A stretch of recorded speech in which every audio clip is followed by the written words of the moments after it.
Ngayon ikaw ay nagbalik, at tulad ko rin ng iyong pananabik, makita ang dating kanlunan,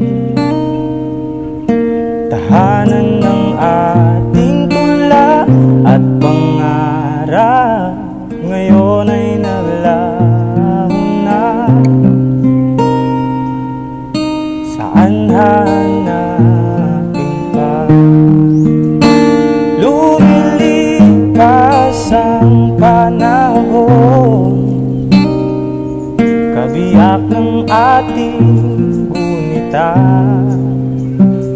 ang mga puno, halaman.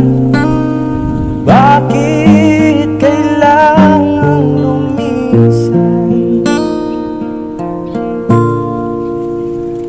Panapanahon ang pagkakataon, may babalik ba ang kahapon?